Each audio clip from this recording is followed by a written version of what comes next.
Decades, Bikram Choudhury has been one of the biggest names in the yoga world, credited in part for its soaring popularity. But now Choudhury's name is in the headlines for a much different reason. A Vancouver woman has filed a lawsuit against the yoga icon in California, claiming he sexually assaulted her. As Kirk Williams reports, she's not the first to make explosive allegations. Bikram Choudhury has made millions launching a yoga empire around the world by turning up the heat.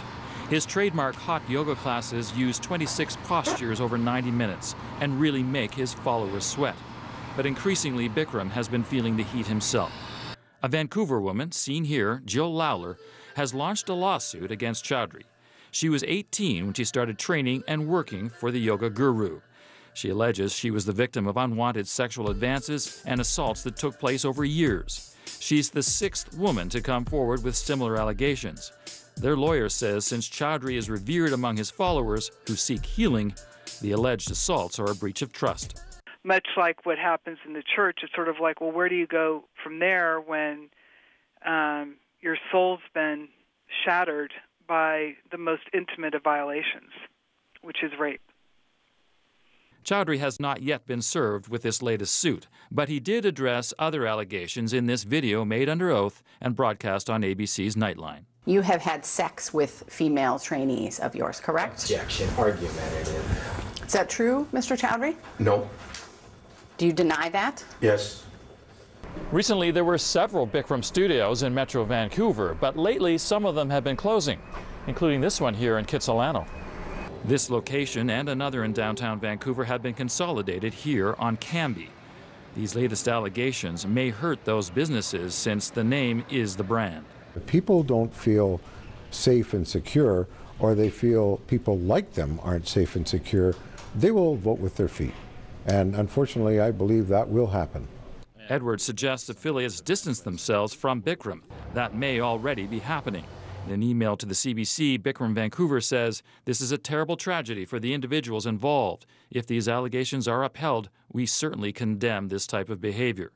Local studios may hope that their clients are like this woman. It doesn't affect me a lot.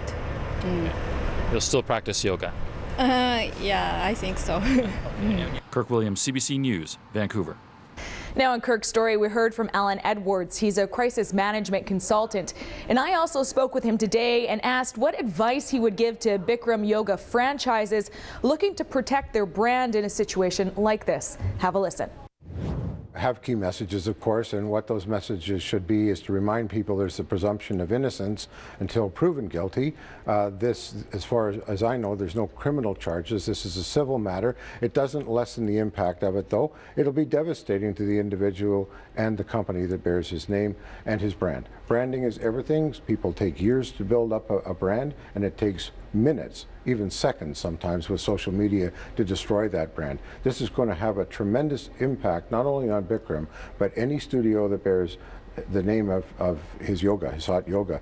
Is there anything, we're talking in general about allegations, if they do get cleared of those allegations later on, is there anything that could be done to bring that brand back, or is it sort of time to move on? Mumtaz Lada earlier this week held a news conference. She was wrongly accused of human slavery, of human trafficking. It turned out that the individual, according to the trial judge, made false allegations against her. The only way that she could bring her reputation back was to go public and get the level of publicity that the trial got. But that's unusual. That's not the usual situation. John Furlong is another person who has suffered reputationally with allegations. All these individuals suffer greatly, and when the allegations are incorrect or overblown for whatever reason, or dismissed, they still suffer enormous financial, personal, reputational impact. So what they need to do is just stay to the message.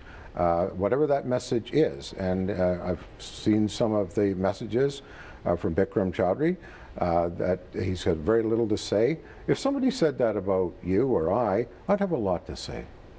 Now, looking back at the concept of building a business based on one human being as the brand and the selling point of that business, is there a danger in that sometimes? There is a definite danger. A person that is his own brand or her own brand needs to be beyond reproach in everything they do, and they need to dedicate themselves to corporate social responsibility. We've certainly seen the impact of statements made by the founder of Lululemon on that business, and whether you believe that or not, it always has a negative impact if people take offense to anything.